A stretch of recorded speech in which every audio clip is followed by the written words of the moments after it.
কালকিনিতে ৬ দফা দাবিতে স্বাস্থ্য সহকারীদের কর্মবিরতি শুরু। কালকিনি মাদারীপুর থেকে প্রতিনিধির পাঠানো তথ্য ও ভিডিও চিত্রে বিস্তারিত। আমাদের দাবি দেওয়া পূরণ না করা পর্যন্ত আমরা ইপিআই সহ সামনে যে আমাদের টিসিবি ক্যাম্পেইন আছে সমস্ত কার্যক্রমকে আমরা স্ট্রাইক করলাম। যতদিন পর্যন্ত আমাদের দাবি দেওয়া পূরণ করা না হবে ততদিন পর্যন্ত আমরা ঘরে ফিরে যাব না।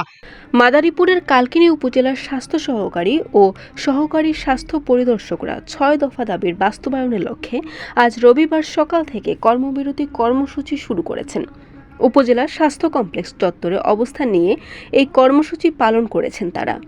কর্মবিরতি অনির্দিষ্টকালের জন্য চলবে বলে ঘোষণা দিয়েছেন আন্দোলনকারীরা। তাদের দাবি, স্বাস্থ্য সহকারী ও পরিদর্শকদের সাংগঠনিক কাঠামো পুনর্বিন্যাস, নিয়োগ বিধি সংশোধন, পদোন্নতির সুযোগ, চাকরি জাতীয়করণ সহ মোট ৬ দফা দাবি দ্রুত বাস্তবায়ন করতে হবে।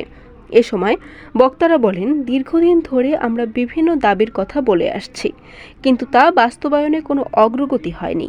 তাই বাধ্য হয়ে আমরা কর্মবিরতিতে গেছি। কর্মসূচির কারণে উপজেলার বিভিন্ন স্থানে টিকাদান কার্যক্রম ও প্রাথমিক স্বাস্থ্যসেবা ব্যাহত হচ্ছে বলে জানা গেছে। এই 2025 সালে আমরা মে মাসে প্রেস ক্লাবে অবস্থান কর্মসূচি করি। সেখানে তারা আমাদের আশ্বাস দেয়, তাদের আশ্বাসে আমরা 2 দিনের প্রোগ্রাম একদিনে করে প্রত্যাহার করি। তারা 1 মাসের সময় নিয়েছিল, কিন্তু আজকে 6-7 মাস চলে যায়, আমাদের দাবির কোনো বাস্তবায়নের মুখ দেখি নাই। যে কারণে বাধ্য হয়ে আমরা এই রানিং মাসের 1 তারিখ থেকে ইপিআই সহ আসন্ন টাইফয়েড যে ভ্যাকসিনেশন প্রোগ্রাম সহ যত কর্ম আমাদের আছে সব থেকে আমরা কর্মবিরতি ঘোষণা করছি কেন্দ্রীয় পরিষদের নির্দেশনা মোতাবেক, এবং এই কর্মসূচি আমাদের সারা বরিশাল ডট নিউজ।